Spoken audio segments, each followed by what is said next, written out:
হুম, যেখানে যা ব্যবস্থা করার সব করে ফেলেছো তো মন্ত্রী।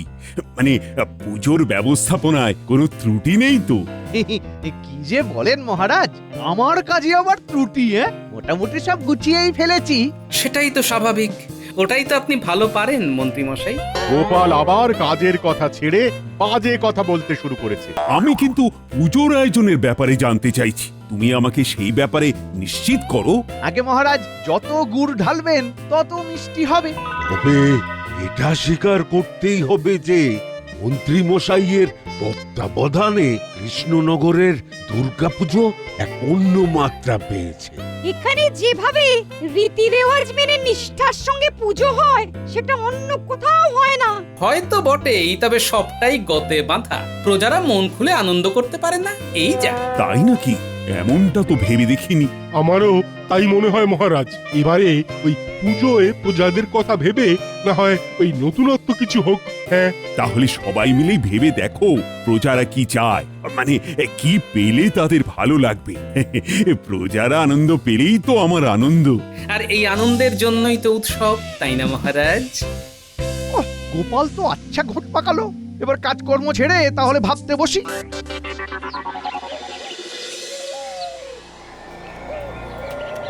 মহারাজ তো বলেই খালাস, কিন্তু প্রজাদের কি পেলে ভালো লাগবে সেটা বোঝা কি চারটিখানি কথা?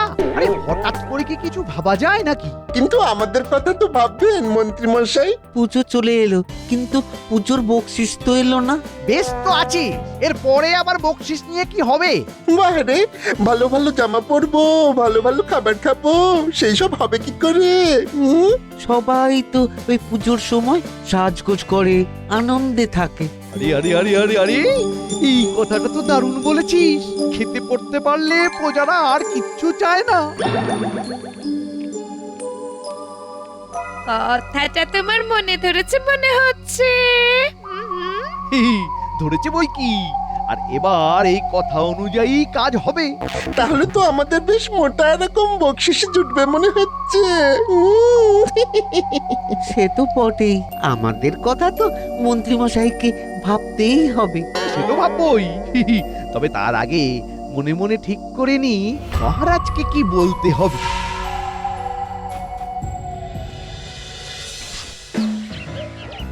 হবে হবে করে ফেলে রাখলে চলবে না। আশ্বিনের শুরু থেকেই আবহাওয়া বদলাতে শুরু করেছে। সেই জন্যেই তো আর দেরি করলাম না। ভোরের দিকে এখন বেশ শীত শীত লাগছে।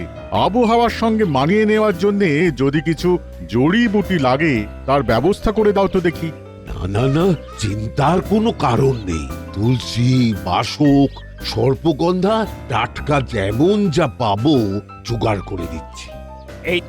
এই তো বুদ্ধিমশাই, এইখানে যাক, খুঁজে খুঁজে পাওয়া গেল তাহলে। কিন্তু আমাকে এত খোঁজাখুঁজি বা করছো কেন তোমরা? তেমন কোনো বিপদ আপদ হলো নাকি? সে তো কম বেশি লেগেই আছে, কারোর পেটে ব্যামো তো কারোর গাঁটে বাত। এখন তো পুজোর ছুটি শুরু হয়ে গেছে, তাই বাড়িতে বসে চিকিৎসা কদিন বন্ধ থাকবে। আবার পুজো মিটে গেলে রুগী দেখা শুরু হবে। এই মরেছে, তাহলে তো বেশ চিন্তার ব্যাপার। চিকিৎসা ছাড়া আমরা থাকবো কি করে? কে জানে এবারে যে কি উপায় হবে। মনে হচ্ছে ওরা বেশ মুসড়ে পড়ল। তবে কি আমার সিদ্ধান্তটা আর একবার বিবেচনা করে দেখতে হবে?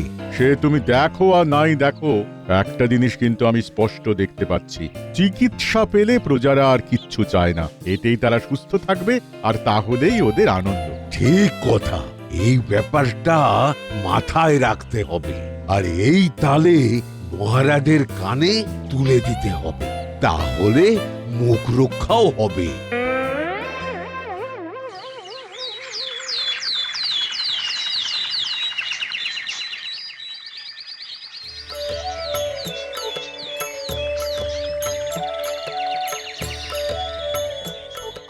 দেখ দেখ, ঠাকুরের মুখখানা দেখ, দেখলেই কেমন মনে ভক্তিভাব জাগছে।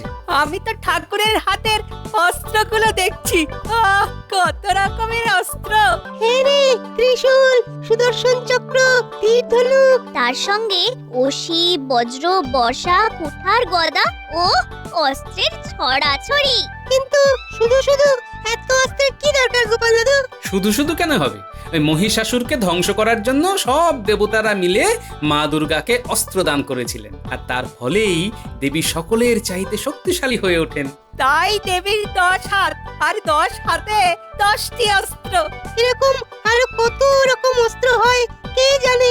কিন্তু এইসব দেখেছে আমার কিরকম ভয় ভয় করছে। ভয় নয়, ভরসা রাখ, কারণ প্রচলিত বিশ্বাস অনুসারে এই 10টি অস্ত্র দিয়েই মা তার সকল ভক্তকে নানা বিপদ আপদ থেকে রক্ষা করেন। সে না হয় করলেন, কিন্তু এবারে পুজোয় নতুন কি হচ্ছে সেটা বলো তো। একটু ধৈর্য ধর, সবুরে মেওয়া ফলে। যা বুঝছি তাতে মনে হয় অস্ত্রের ব্যাপারে মানুষের একটা কৌতূহল আছে, এটাকে কাজে লাগিয়ে কিছু একটা করতে হবে।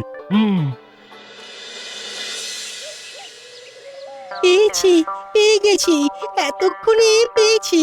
এরকম তো তুমি গত 1 ঘন্টা ধরে পাচ্ছ, পেয়ে আবার হারিয়েও ফেলছো।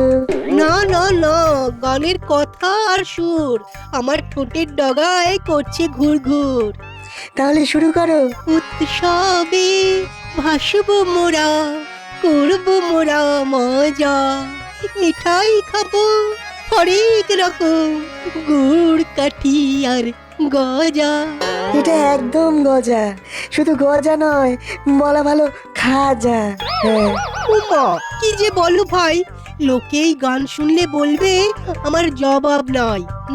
তাই তোমার ওই বাদ্যযন্ত্র আর আমার এই গান, এই দুই মিলে পুজো জমবে, ভরবে মন প্রাণ। লোকজনকে আনন্দ দেওয়ার প্রচেষ্টা সফল হলেই ভালো, না হলে গেল। উমা বালাই ষাট গেল আবার কি, পুজোর গান দিয়েই মন জয় করব সবার, সুরে সুরে তালে তালে কৃষ্ণনগরের সকল প্রজা।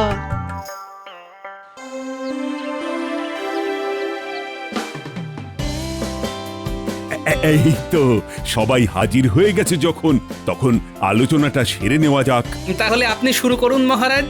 সে তো করতেই হবে। বলো তাহলে কার মাথায় কি পরিকল্পনা এলো? প্রজাদের ভালো লাগার মতো ভেবে পেলে কিছু? আমি বুঝে গেছি মহারাজ, প্রজাদের খাওয়া পড়ার ব্যবস্থা করতে হবে, তাতেই ওরা খুশি। কিন্তু সেটা আর কাহা তো করা যায় বলুন মহারাজ? কেন কেন কেন না দেওয়ার কি আছে? গরিব দুস্থদের তো বস্ত্রদান করাই যায়। কিন্তু সবাই তো আর দুস্থ নয় যে দান করা হবে, আর দুস্থ বাঁচতে তো গাঁ উজাড় হয়ে যাবে। তবে আমার মনে হয় এই প্রজাদের আত্মরক্ষার জন্য ওই অস্ত্র সম্বন্ধে এই জ্ঞান দেওয়া দরকার। হ্যাঁ, এই ব্যাপারে প্রজাদের আগ্রহ আছে 16 আনা। হ্যাঁ, জ্ঞান নয়, গানের প্রয়োজন। প্রজাদের মনের কষ্ট দূর করার জন্য গানই সেরা দাওয়াই। কি বলো ভাই? এই কথাটায় খুব একটা ভুল নেই। গান দিয়ে কতটা কি সারবে তা জানি না, তবে এই উৎসবের মরশুমে শরীর ভালো থাকলেই মন ভালো, আর মন ভালো থাকলেই শরীর ভালো। একটু খুলে বলুন রাজবৈদ্য, মহারাজের যে সব গুলিয়ে গেল।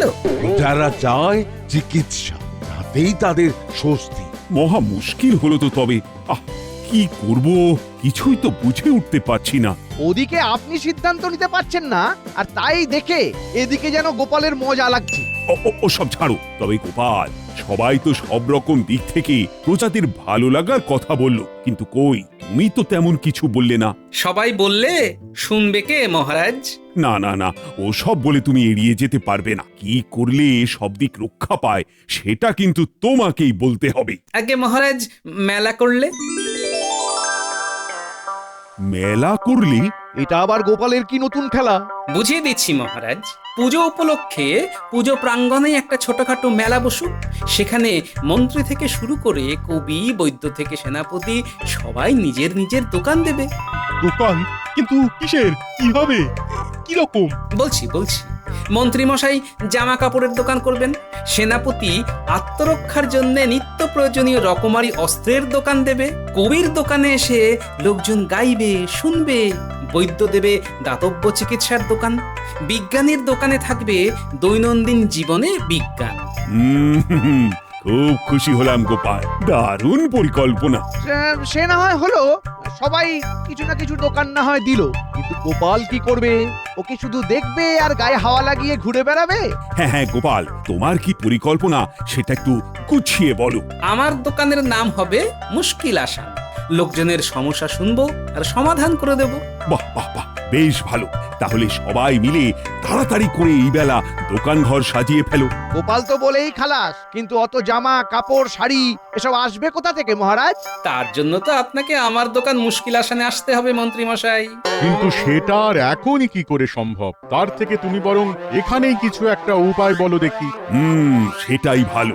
বেশ, মন্ত্রী মশাই যখন এখনই ফাঁপড়ে পড়েছেন, তখন আমিও না হয় এবারের মতো সামলে দিই। আবোল তাবোল না বকে কাজের কথা থাকলে সেটা বলো। আপনার দোকানে এমন ব্যবস্থা রাখলেই হয় যে মানুষ তাদের ছোট হয়ে যাওয়া পুরনো অথবা অব্যবহৃত জামা কাপড় যেমন দান করবে, তেমনি যাদের খুব প্রয়োজন তারা এসে ওখান থেকেই জামা কাপড় পাবে। আশা উপায়, মাছের তেলে মাছ ভাজা। না না মন্ত্রী, আর কোনো অসুবিধেই নেই। তাহলে সবাই চটপট দোকান সাজাতে লেগে পড়ো। তবে পণ্ডিতের ব্যাপারটা আলাদা। পণ্ডিত বরং মন প্রাণ দিয়ে দেবীর আরাধনা করুক।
চল দেখি এই কোথায় কি কি আছে। কিছু পেতে গেলে কিছু দিতে হয়। নিজেদের পুরনো জামা কাপড় দুঃখীদের দিয়ে যাও। নিজে পড়ো আর অন্যদের পড়ার সুযোগ করে দাও। তবে ছেঁড়া ফাটা রং চটা নয়, যত পারো গোটা গোটা চোখে লাগার মতো পোশাক দাও। দোকান তো ভালোই সেজেছে গোপাল দাদু। গোপাল দাদুর কথায় তাহলে কাজ হয়েছে, আর আমাদেরও ঘুরে ঘুরে দেখার জায়গা হয়েছে। সবই তো ঠিক আছে, কিন্তু মন্ত্রী মশাইয়ের কথাতেই তো কেমন তাল কেটে যাচ্ছে মনে হচ্ছে। না না, কেমন যেন একটা খটকা লাগছে। নজর রাখতে হবে, গোড়াতেই গন্ডগোল ঠেকছে। নিজের মনে কি বিড়বিড় করছো বলো তো দাদু? মনে হচ্ছে তোদের কাজ বেড়ে গেল রে। নিজে বাঁচো দেশ বাঁচাও, আত্মরক্ষার রকমারি হাতে ধরে দেখিয়ে দিতে পারি। এসো দেখো শিখে যাও। হা হা হা। এসো এসো বসো কাছে, কথা হবে গানে গানে। চালিয়ে যাও কবি, লোকজন ভালোই ভিড় জমাচ্ছে।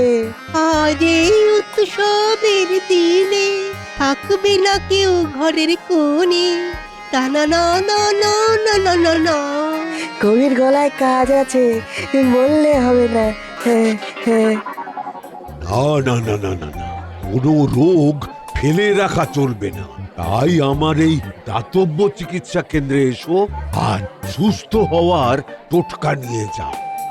চল চল, ওই ওই ওই সামনে রাখা পাঁচনের শিশি থেকে যেমন যা লাগবে নিয়ে নি। চল। এই আমার ভাই পেট গুড়গুড় করছে, পাঁচন তো লাগবেই লাগবে।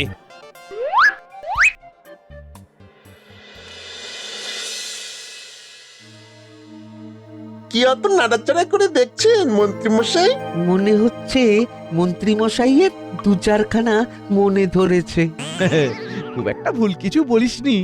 আমার কথায় কাজ হয়েছে মনে হচ্ছে, বুঝলি? লোকজন যারা যেমন জামা কাপড় দিয়ে যাচ্ছে, তাদের মধ্যে দেখে শুনে নিলে চোখে লাগার মতো বেশ কিছু থাকছে, এটা ঠিক। সেগুলো নিশ্চয় আমাদের কপালে নাচছে। সে তো বটেই, সেই জন্যই তো মন্ত্রী মশাই বাঁচছেন। কথাতেই আছে আপনি বাঁচলে বাপের নাম, তাই আগে নিজের জন্য বেঁচে রাখি, তারপর না হয় তোদের কথা ভাববো। দেখেছিস, এই জন্যই গোপাল দাদু মন্ত্রী মশাইয়ের উপর নজর রাখতে বলেছিল। তার মানে দাদুর ভাবনা চিন্তায় ভুল ছিল না। হ্যাঁ, তবে এখন যদি আমরা গিয়ে গোপাল দাদুকে খবরটা না জানাই তাহলে কিন্তু ভুল হয়ে যাবে। চল চল, জলদি চল দাদুর কাছে।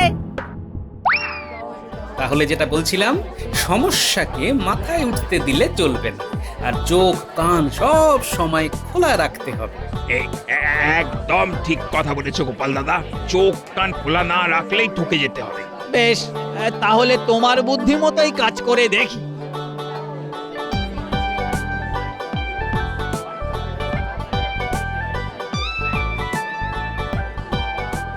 খবর আছে গোপাল দাদু।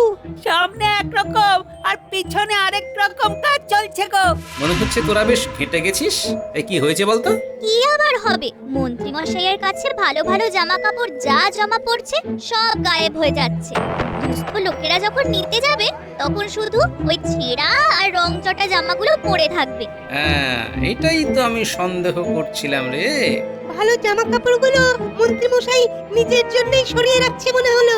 তাহলে এবার করণীয় একটাই, মন্ত্রীর ফাঁদেই মন্ত্রীকে ফেলব। তবে এর জন্যে তোদেরও একটা কাজ করতে হবে, বুঝলি? রানী, আরে তাড়াতাড়ি তৈরি হয়ে নাও, একটু পরেই তো সন্ধ্যা আরতি শুরু হবে।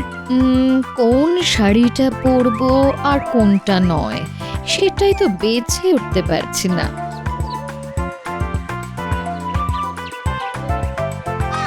যদি কিছু মনে না করেন রানীমা, তবে ওই যেসব পোশাক আপনি বা মহারাজ ব্যবহার করেন না সেগুলো যদি দান করতেন। ও মা, বাচ্চাগুলো কেমন গুছিয়ে কথা বলছে।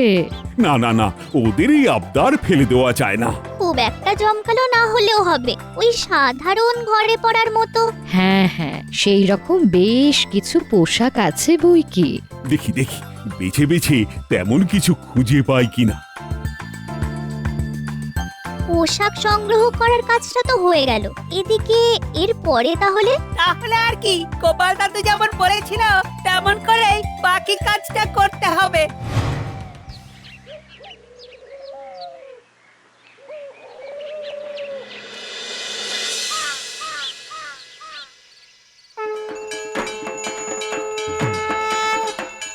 চমৎকার চমৎকার, সন্ধ্যা আরতি দেখে চোখ যেন জুড়িয়ে গেল। আহ, কাঁসর, ঘন্টা, ধূপ, ধুনো সব মিলিয়ে একটা অন্য রকম পরিবেশ। বাহ, সবাই তো আছে দেখছি, শুধু আমার উনি দেখছি কাছে পিঠে কোথাও নেই। সে আবার কি মগজ ধোলাই করছে কে জানে। যা দেবেন তাই হাত পেতে নিয়ে নেব। মনে হচ্ছে বেশ সরেস লোক, একে ছেড়ে দেওয়া যাবে না। কিন্তু আমি তো মন্ত্রী মশাইয়ের হাতেই আমার দান তুলে দেব, অন্য কারোর হাতে তো নয়। উনি থাকলে ভালো হতো, না হলে আর কি, আমাকে চলে যেতে হয়। চলে যাবেন আবার কি কথা? আপনি একটু দাঁড়ান, মন্ত্রী মশাই ঝপ করে চলে আসবেন। অনেক কাজ ফেলে এসেছি, মন্ত্রী মশাই তাড়াতাড়ি না এলে আমার সময়টাই জলে চলে যাবে। জলে চলে গেলে জল থেকে তুলে নিয়ে আসবো।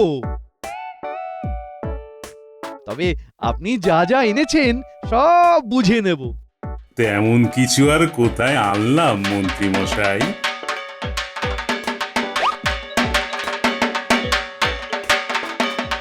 এখন চেহারা ভারী হয়ে গেছে বলে এইসব জামা কাপড় আর গায়ে হয় না। তবে আপনার মতো চেহারা হলে মানাবে বটে। আপনার চোখের মাপ ভালোই আছে। তবে আমি দাঁড়িয়ে থাকি কেন, যাই টুকটুক করে মাকে দর্শন করে নিজের কাজ করি।